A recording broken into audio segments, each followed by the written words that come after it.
Praise the lord. ప్రభువైన యేసుక్రీస్తు నామములో ఈ ఉదయకాలమందు మీ అందరికీ శుభములు తెలియజేస్తూ ఉన్నాను.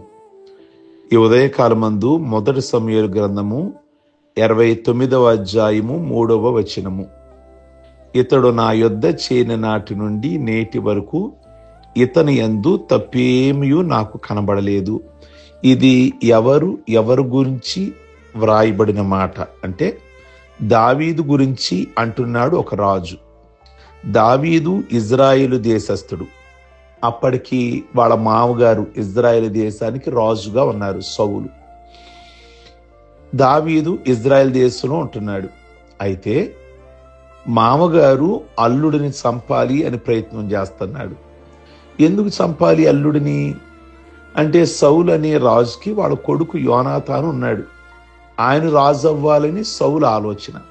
కానీ పరిస్థితులు అక్కడ అనుకూలించట్లేదు. కొడుకు యోనాతాను అంటాడు వాళ్ళ నాన్నతో, నానా నేను కాదు రాజు అవ్వాల్సింది, బావగారు రాజు అవ్వాలి, దావీదు రాజు అవ్వాలి. అతను యోగ్యుడు, అతడు సమర్థత కలిగిన వాడు. ఓ టైంలో ఫిలిష్తీయులతో యుద్ధం నువ్వు చేయలేనప్పుడు, నేను కూడా చేయలేనప్పుడు దావీదు చాలా చిన్నవాడు, 17 ఏళ్లవాడు. మరి వాళ్ళ సైన్యాధిపతి అయిన గొల్యాతును జయించాడు. ఆ విషయాన్ని మర్చిపోకూడదు మనం. కనుక నేను గాని నీ కొడుకులు ముగ్గురు గాని అంటే నేను గాని అన్నయ్యలు గాని కాదు రాజు అవ్వాల్సింది, దావీదే రాజు అవ్వాలి అని అన్నాడు. ఆ టైంలో సౌలు మహారాజు దావీదును చంపాలని ఆలోచిస్తాడు. అల్లుడైనప్పటికీ కూడా తన కొడుకును రాజుగా చేయాలని. ఆ యొక్క క్రమములో దావీదు పారిపోయి ఫిలిష్తీయుల దేశానికి వెళ్తాడు. ఫిలిష్తీయుల దేశానికి అసలు వెళ్ళకూడదు. ఎందుకు వెళ్ళకూడదు? ఒకానొకప్పుడు 17 ఏళ్ల వాడైనప్పుడు ఫిలిష్తీయుల సైన్యాధిపతి అయిన గొల్యాతును దావీదు జయించాడు.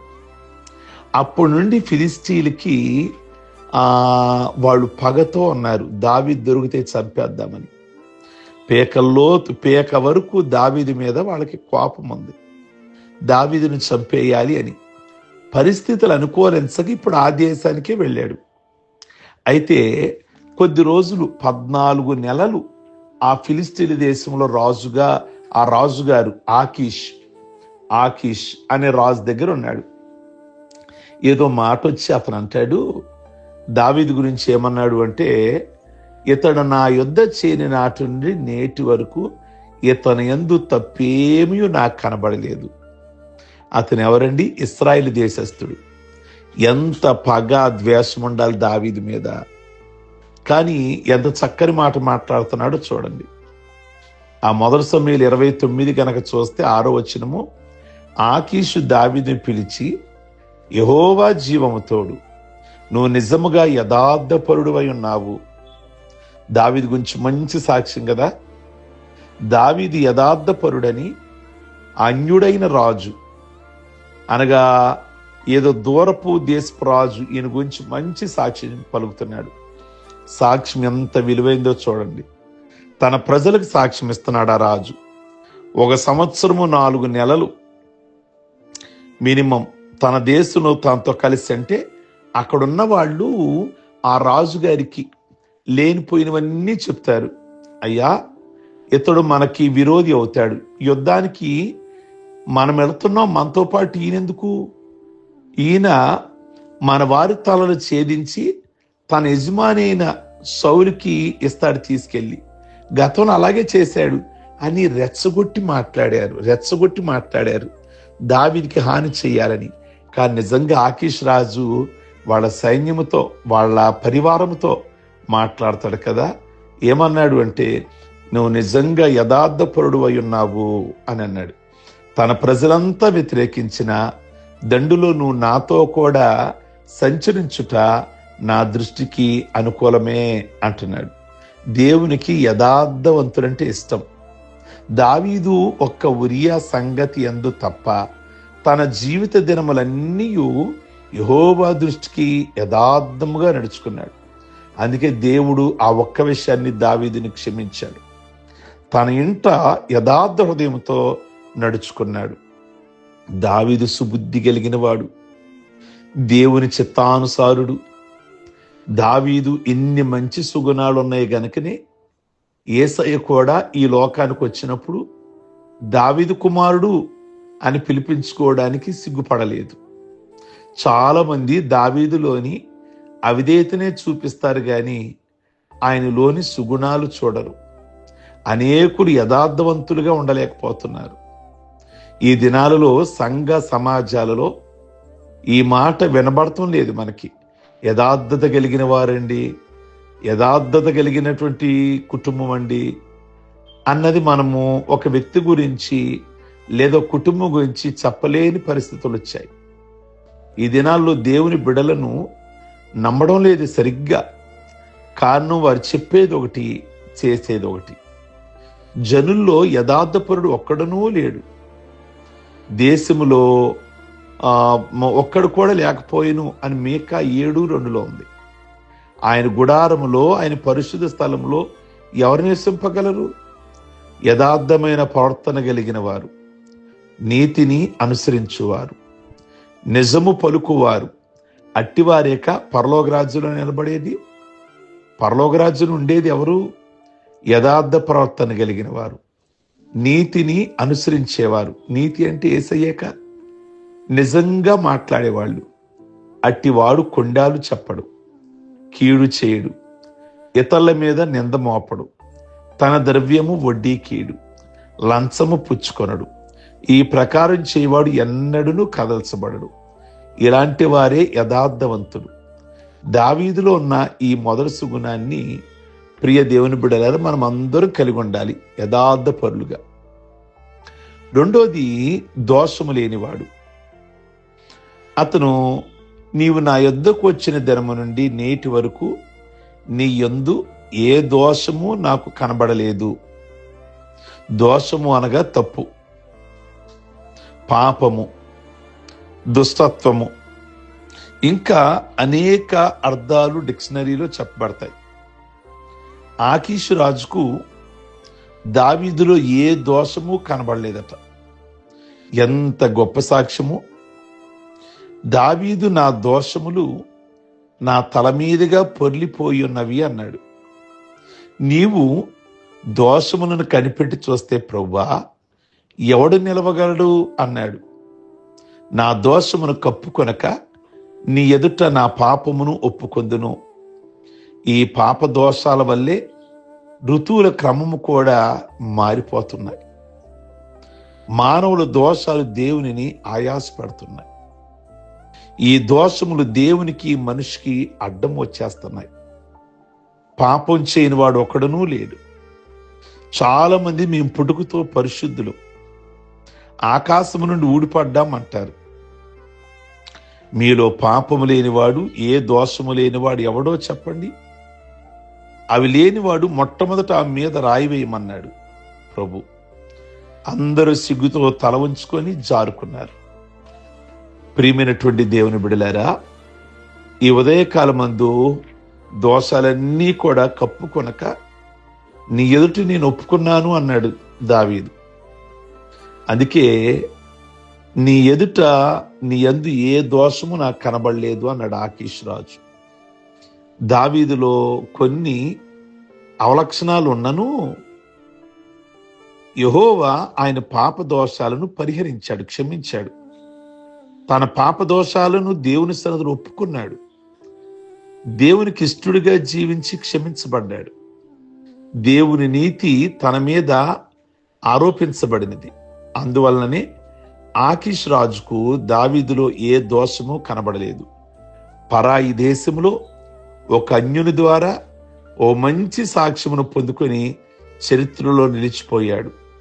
దావీదు వలె మనము ఇతరుల దగ్గర మసిరేటప్పుడు, మసులుతున్నప్పుడు మలినము అంటకుండా మంచిని పెంచుకోవాలి. అట్టివారు ఏ వంచనకు గురికారు.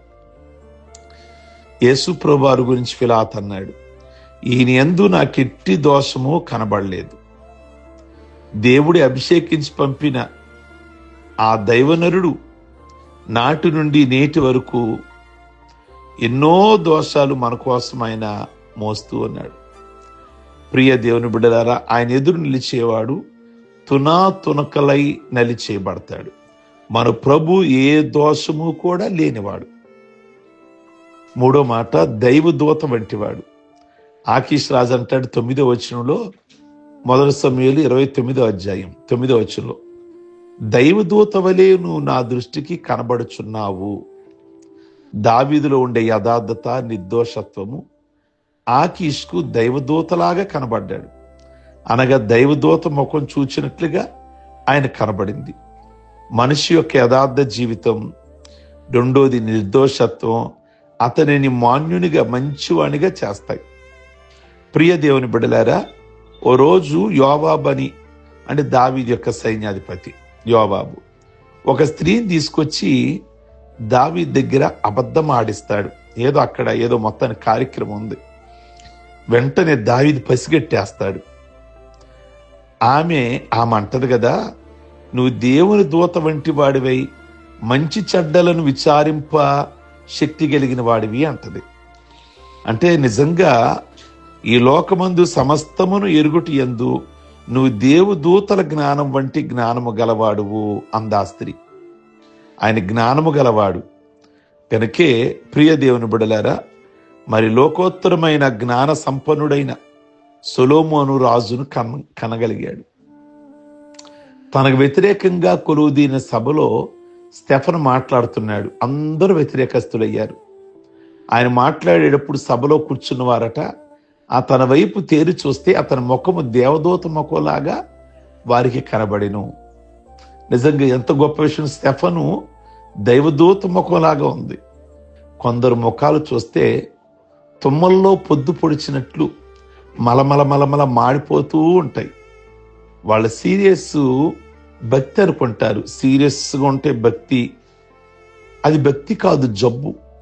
నవ్వుతేనేమో శరీరానుసార్లు, ఏడిస్తే భక్తి అని వీరి భావన. నవ్వేవాడు భోగి, నవ్వనివాడు రోగి.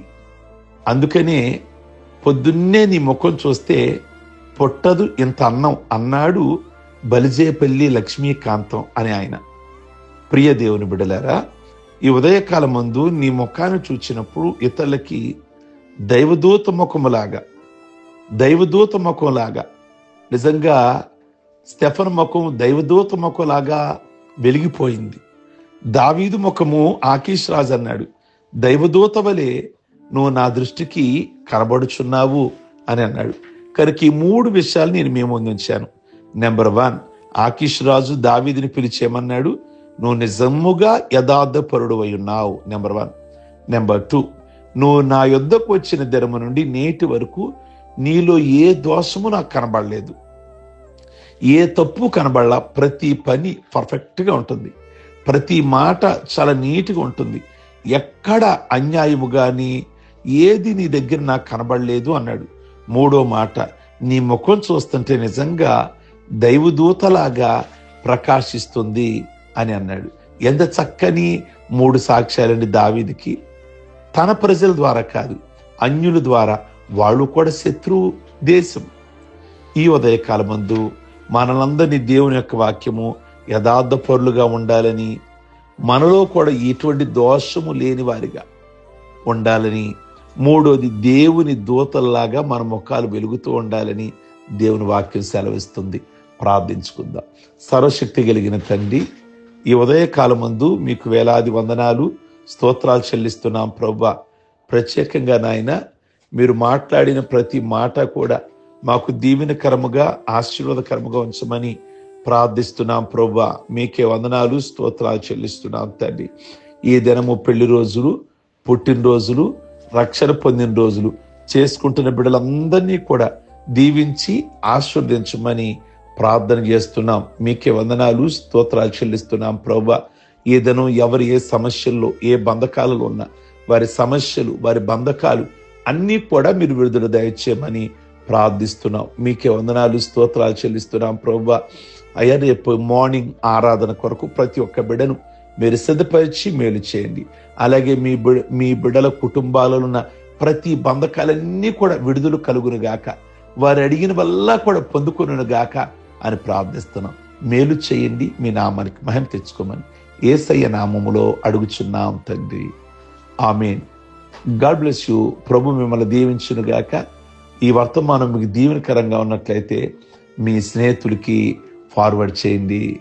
అలాగే మీకు ఈ వర్తమానం నచ్చితే లైక్ బటన్ నొక్కండి. మూడోదిగా చాట్ బాక్స్లోకి వచ్చి మీరు ఏ విధమైన మేలు పొందుకున్నారో తెలియచేయండి. ప్రభునామాన్ని మహిమపరచండి.